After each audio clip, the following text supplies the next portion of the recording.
इस बीच टैरिफ से अमेरिका की कमाई बढ़ने के बावजूद जुलाई के दौरान वहां का राजकोषीय घाटा 20% बढ़ गया। जुलाई के दौरान अमेरिका का राजकोषीय घाटा 291 अरब डॉलर दर्ज किया गया। राजकोषीय घाटा बढ़ने के साथ अमेरिका पर कुल कर्ज बढ़कर के 37 ट्रिलियन डॉलर हो गया है। इधर टैरिफ की वजह से वहां पर महंगाई ऊपरी स्तर पर बनी हुई है। जुलाई के दौरान अमेरिका में रिटेल महंगाई दर 2.7% रही है। जून में भी महंगाई इसी स्तर पर थी।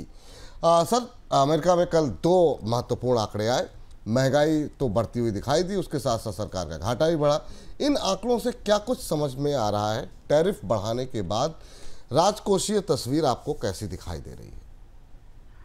अगर आप बड़ी हेडलाइन देखें तीन आंकड़ों की, मैं इसमें एक आंकड़ा और जोड़ूंगा। जो आंकड़ा पिछले हफ्ते आया था अमेरिका में बेरोजगारी का, जिसके बाद अमेरिका के बेरोजगारी के लेबर डिपार्टमेंट के अधिकारी को डोनाल्ड ट्रंप ने गुस्से में फायर कर दिया था। अगर इन तीन आंकड़ों को एक साथ रखें तो आप प्रथम दृष्टया प्रेमा फिसा ये कह सकते हैं कि डोनाल्ड ट्रंप की टैरिफ की दवाई काम नहीं आ रही है, बल्कि वो नुकसान करने लगी है। और इसके शुरुआती संकेत डोनाल्ड ट्रंप के लिए बेहद चुनौतीपूर्ण है, जो हमें दिखाई दिए। ट्रंप की दोनों मुश्किलें दोहरी हो गई हैं। टैरिफ लगने के बाद महंगाई भी बढ़ रही है और सरकार का घाटा भी बढ़ रहा है। और सबसे महत्वपूर्ण है घाटा, जिसे हम समझते हैं, फिर हम उसके बाद महंगाई की तरफ आते हैं। रिकॉर्ड टैरिफ आया जुलाई में 273% टैरिफ की इनकम बढ़ी, 21 बिलियन डॉलर हो गई।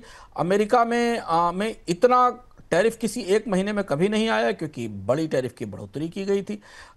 इसके बाद भी जो आंकड़े सामने आए, वित्त वर्ष के पहले 10 महीनों में 2025 के पहले 10 महीनों में करीब करीब घाटा 1.6 ट्रिलियन तक पहुंच गया। बजट घाटे में 20% की बढ़ोतरी हुई। कुल राष्ट्रीय कर्ज करीब 37 ट्रिलियन डॉलर के आसपास है और कर्ज का पर ब्याज का भुगतान लगातार तेजी से बढ़ रहा है। डोनाल्ड ट्रंप जब टैरिफ लगा रहे थे तब उन्होंने यह दावा किया था कि इससे अमेरिका के घाटे और कर्ज को कम करने में मदद मिलेगी, लेकिन जो शुरुआती संकेत आए वो बिल्कुल उसके उल्टे हैं। दूसरी बात है कि अमेरिका के वित्तीय प्रबंधन में लोगों का भरोसा घटा। जो वित्तीय भरोसे का सूचकांक है वो 13 महीने के निचले स्तर पर है और 60% के आसपास अमेरिकी लोगों का मानना है कि सरकार का वित्तीय प्रबंधन और टैरिफ लगाने से वित्तीय स्थिति बिगड़ रही है। तो अगर आप ये माने कि टैरिफ इतने बड़े और इतने अच्छे महत्वपूर्ण कदम थे, तो अमेरिका के राजकोषीय घाटे और राजस्व घाटे और कर्ज के आंकड़ों से तो स्थिति ज्यादा बिगड़ती दिख रही है। यानी आपने मुर्गी भी हलाल कर ली और खाने वाले को मजा भी नहीं आया। बिल्कुल। लेकिन सर, जो महंगाई के नंबर्स आए वहाँ पे क्या कुछ मतलब बातें सामने निकल कर के आ रही हैं? वो नंबर्स क्या कह रहे हैं? अब ये दूसरी बड़ी मुसीबत है। राजकोषीय घाटा तो कम नहीं हुआ, टैरिफ आने के बाद, रिकॉर्ड टैरिफ लगाने के बाद, रिकॉर्ड राजस्व के बाद भी महंगाई के आंकड़े और भी ज्यादा चुनौतीपूर्ण है। अमेरिका में महंगाई अब औसत दर टैरिफ की 18% से ऊपर है, जो 1930-34 के बाद सबसे बड़ा स्तर है। कपड़ा, जूते और गारमेंट पर टैरिफ और ज्यादा है। जुलाई में रिटेल महंगाई दर 2.7% बढ़ी, लेकिन कोर महंगाई पर ध्यान देना जरूरी है, जो 3.1% है। और यह टैरिफ वाली महंगाई आने का संकेत है, क्योंकि जुलाई तो पहला महीना है जब टैरिफ लागू हुए हैं। अब तो टैरिफ आगे रेगुलर बढ़ते जाएंगे और 7 अगस्त के बाद तो पूरी तरह से लागू होना शुरू हुए, तो इनका और ज़्यादा बड़ा असर होगा। तो टैरिफ के कारण कपड़े, जूते, फर्नीचर, इनकी कीमतें बढ़ी हैं।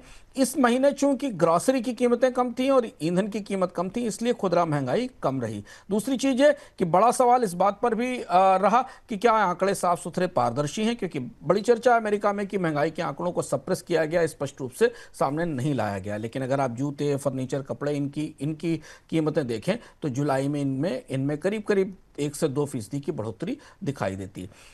टैरिफ के असर से तीसरी और चौथी तिमाही में महंगाई और बढ़ेगी, क्योंकि पहले से स्टॉक किया हुआ माल खत्म होगा और 2025 के अंत में जो खुदरा महंगाई है उसके ज्यादा बढ़ने की संभावना है।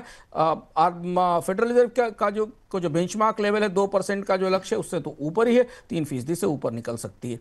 सबसे बड़ी बात यह कि अमेरिका में जो बजट लैब का यह आंकड़ा है कि अमेरिका में प्रति परिवार महंगाई से करीब $2400 की आय खत्म हो सकती है, जबकि निम्न आय वाले परिवारों को करीब $1300 का नुकसान होगा। तो टैरिफ ने एक तरफ बजट की स्थिति बिगाड़ी है, सरकार का बजट बिगाड़ा, और दूसरी तरफ लोगों का, आम अमेरिकी लोगों का भी बजट बिगाड़ा है। लेकिन सर, अब अगर ट्रंप साहब ये बताना चाहेंगे कि मतलब हमने जो टैरिफ लगाया है उससे अमेरिका को बहुत फ़ायदा हो रहा है, उसकी सफलता अगर गिनाना चाहेंगे, वो कैसे दिखाएंगे फिर? देखिए, महंगाई को तो नहीं टाल सकते, क्योंकि जब आप टैरिफ अपने घर में सामान मंगाकर उस पर ड्यूटी लगा रहे हैं तो लोगों को महंगा सामान तो देना पड़ेगा, तो और उस महंगाई को झेलना पड़ेगा। उसके बदले दो चीजें डोनाल्ड ट्रंप दिखा सकते हैं कि इस महंगाई के बदले रोजगार आए, तो रोजगार के आंकड़े तो बेहद खराब थे, हमने आपसे भी चर्चा की। दूसरा तरीका यह है कि ठीक है, हमने घाटा कम किया है क्योंकि हमने टैक्स में रियायतें दी थी पहले अपने देश के लोगों को, और बाहर से आने वाले सामान पर टैरिफ लगाया था, तो इसलिए हमने घाटा कम किया। घाटा कम होने का मतलब है कि अमेरिका का कर्ज कम हो। सारी चीजें घूमकर इस पर आती है कि अमेरिका अपने कर्ज में कितनी कमी कर सकता है। क्योंकि डोनाल्ड ट्रंप जब अपने चुनाव अभियान में लगे थे पिछले साल, तब उन्होंने कहा था कि वो टैरिफ की पॉलिसी इसलिए लेकर आएंगे क्योंकि अमेरिका रिकॉर्ड कर्ज में दबा हुआ है, घाटे बहुत ज्यादा हैं। टैरिफ लगाने से अमेरिकी अर्थव्यवस्था में नया निवेश आएगा, नई नौकरियां आएंगी, पैसा मिलेगा सरकार को, रेवेन्यू बढ़ेगा और उससे हम घाटा और कर्ज कम कर सकेंगे। अब उनकी आखिरी उम्मीद जिस बात पर टिकी है यहां से दो परिस्थितियां बनती हैं, मैं आप सामने दिखाई दे रही हैं। एक, उनकी आखिरी उम्मीद इस बात पर टिकी है कि वो जेरोम पावल को या तो मना लें या जेरोम पावल को हटा दें और ब्याज दरें कम कर लें। उससे अमेरिका के कर्ज पर ब्याज दर में कमी होगी और 2-3 महीनों में राजकोषीय घाटे की परिस्थिति थोड़ी ऐसी हो जाएगी जिससे वो अपनी सफलता साबित कर पाएंगे। दूसरा रास्ता यह है कि अगर ऐसा नहीं होता है, ब्याज दरें कम नहीं होती और महंगाई 3% तक पहुंच जाती है, 3% से ऊपर निकल जाती है जिसका खतरा दिख रहा है क्योंकि 2.7% के आसपास इससे ऊपर निकल जाती है, तो फिर डोनाल्ड ट्रंप को अपने टैरिफ के फैसले पर पुनर्विचार करना पड़ सकता है। क्योंकि महंगाई अमेरिकी अर्थव्यवस्था की सबसे कमजोर नस है और अमेरिका के पास एक पुराना इतिहास है बहुत ऊंची महंगाई का, जिसके बाद ब्याज दरों में बढ़ोतरी हुई थी, जो कि जिमी कार्टर और पॉल वोल्कर का दौर था। तो इसलिए अब यहां से अगले 3 महीने डोनाल्ड ट्रंप की इस पूरी टैरिफ रणनीति की परीक्षा के हैं। फिलहाल इसके जो नतीजे आए, पहला टेस्ट है वो, उसके तो नतीजे डोनाल्ड ट्रंप की उम्मीदों के मुताबिक बिल्कुल नहीं दिखाई दे रहे हैं। मेरा सवाल सर एक छोटा सा इस पर यही था कि क्या ऐसी संभावनाएं हैं कि अगर जो मौजूदा परिस्थितियां हैं वो जस की तस अगर बनी रहती हैं, तो क्या ट्रंप इस बारे में विचार करेंगे, टैरिफ को पीछे की तरफ वापस लौटेंगे, या आपको लगता है कि कदम जो बढ़ गया है उनके लिए पीछे हटना मुश्किल होगा? बड़ा मुश्किल होगा, क्योंकि टैरिफ लगाकर दुनिया की सारी सप्लाई चेन्स डिस्टर्ब हो गई हैं, फैक्ट्रियों में उथल पुथल हो गई है, सब कुछ बदल गया है। देखिए, इस दबाव का ये असर था, आप ध्यान से देखिए कि डोनाल्ड ट्रंप जो अमेरिका पे 100% टैरिफ लगा रहे थे, वो चाइना पे 100% टैरिफ लगा रहे थे, वो घटते घटते घटते चाइना की शर्तों पर राजी हो गए और एक तरह से चाइना ने मनोवैज्ञानिक रूप से अमेरिका को पीछे धकेल कर हराकर अपनी शर्तें मनवा ली। ये इसी का असर था कि उनके टैरिफ अमेरिका की अर्थव्यवस्था को खुद ही डैमेज कर रहे हैं और अमेरिका की अर्थव्यवस्था में महंगाई भी बढ़ा रहे हैं और घाटा भी कम नहीं कर रहे हैं। कम करेंगे टैरिफ या हटेंगे टैरिफ से, ये तो कहना मुश्किल है, लेकिन हाँ, इस बात की संभावना जरूर दिखती है कि अगर महंगाई अचानक फट पड़ी, अचानक विस्फोट हो गया, क्योंकि आंकड़े बड़े स्पष्ट नहीं है, लेकिन अगर हुआ तो फिर उन्हें कई सारे महत्वपूर्ण उत्पादों पर टैरिफ में कमी करनी पड़ सकती है। बहुत ऊंचे 50% टैरिफ है मेटल्स को लेके, कई चीज़ों पे काफ़ी ऊंचा टैरिफ है।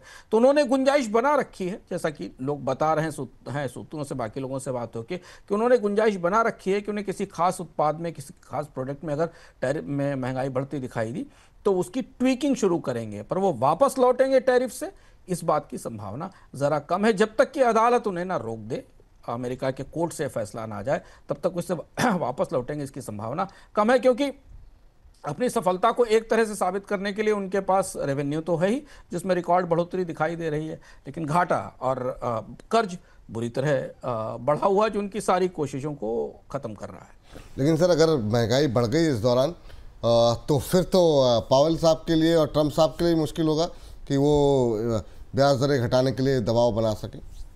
देखिए, बाजार दोनों तरह से खेल रहा है, जैसे मैंने आपको बताया। बाजार एक इस तरह से देख रहा है कि अगर डोनाल्ड ट्रंप असफल होते हैं तो टैरिफ कम होंगे बाजार में, तो कंपनियों के लिए मांग बढ़ेगी और जो आर्थिक रूप से संकट और अनिश्चितता है वो कम होगी। और अगर ट्रंप पावल को हटाने में सफल हो गए तो ब्याज दरें कम हो जाएंगी, क्योंकि वो लाकर ब्याज अपने व्यक्ति को बिठाएंगे, ब्याज दरें कम करेंगे, जिससे अमेरिका का कर्ज सस्ता होगा। और अगर महंगाई के बावजूद भी ब्याज दरों में थोड़ी बहुत कमी होती तो बाजार के लिए तात्कालिक तौर पर इससे राहत मिलेगी। लेकिन ये बहुत मुश्किल और पेचीदा परिस्थिति है कि बढ़ती महंगाई के दौरान अगर डोनाल्ड ट्रंप ब्याज दरें कम कराने की कोशिश करते हैं तो अमेरिकी अर्थव्यवस्था में गहरी ढांचागत चुनौतियां आ सकती हैं। तो इस दुविधा के बीच में बाजार अभी फिलहाल तो खड़े हुए हैं, लेकिन अगले 2 महीने, खासतौर से एक अगला और महीना, टैरिफ के और महंगाई के असर के लिहाज से काफ़ी संवेदनशील होने वाला है। चलते चलते एक छोटी सी आखिरी टिप्पणी, आपने बाजार का जिक्र कर दिया, तो ये जो भारतीय बाजार तमाम दुविधाओं में फंसा हुआ है। एक दिन चल रहा है, फिर ऐसा लगता है शायद ये रिकवरी बढ़ेगी, अगले दिन फिर गिरावट आ जाती है। अब आज हमने देखा कि आज फिर से एक रिकवरी रही, करीब 125 अंकों के आसपास की निफ्टी में। तो अभी भी असमंजस की स्थिति है। ये क्या जब पुतिन साहब की और ट्रंप साहब की जो मुलाकात होगी उससे ये असमंजस की स्थिति दूर होगी, या अभी आपको लगता है कि चुनौतियां कई हैं? क्योंकि आज तो एक कारण ये भी रहा, महंगाई दर के जो नंबर भारतीय बाज़ारों के लिए आए वो भी थोड़ा सा एक सहारा, मजबूती। 8 साल के न्यूनतम स्तर पर रही महंगाई। देखिए, पुतिन और ट्रंप की के बीच में अगर कोई सहमति बनती है, जिसकी संभावना अभी तो सीमित ही लग रही है दोनों तरफ से, अगर बनती है तो भारत के लिए सेंटिमेंट अच्छा होगा ग्लोबल बाजारों का, क्योंकि जिससे चीन और अमेरिका की से सेंटिमेंट अच्छा हुआ, वैसे ही पुतिन और ट्रंप के बीच में सहमति और युद्ध खत्म होने से सेंटिमेंट अच्छा होगा। पर व्यवहारिक रूप से भारतीय अर्थव्यवस्था के लिए उससे कुछ बदलेगा? सिर्फ एक ही बदलाव होगा कि शायद भारत से वो टैरिफ हट जाएं जो 25% के पीनल टैरिफ हैं, और उससे भारतीय बाजार को लाभ मिले और भारत के लिए तेल आयात की सुविधा आसान हो सके। ये तो बदलाव होगा जिसका सेंटिमेंटल प्रभाव होगा। लेकिन अगर आप फंडामेंटल्स के तौर पर देखें तो भारतीय बाजार के लिए भारत की अपनी अर्थव्यवस्था में आने वाले 5-6 महीनों में कोई बड़े ऐसे बदलाव ट्रिगर नहीं दिखते हैं, और इसीलिए शेयर बाजार दिशाहीन सा है। आप भी करीब से देखिए तो स्टॉक्स के बेस के ऊपर पर सिलेक्टिव स्टॉक्स को टारगेट करके ट्रेड हो रहा है, आपको कोई बड़ी दिशा नहीं दिखती। दूसरी चीज है कि जो भारत के स्टॉक मार्केट को लीड करने वाले इंपॉर्टेंट सेक्टर थे, चाहे वो आईटी हो या बैंकिंग हो, उन सब पे भी दबाव बना हुआ है। तो इसमें थोड़ा सेंटीमेंट है, थोड़े फंडामेंटल्स हैं, और जब भी सेंटीमेंट और फंडामेंटल एक दूसरे से उलझ जाते हैं तो बाजार की वही स्थिति होती है कि वो सुबह बढ़ता है, शाम को उसमें मुनाफा वसूली आती है, और वही हम इस समय बाजार में देख रहे हैं।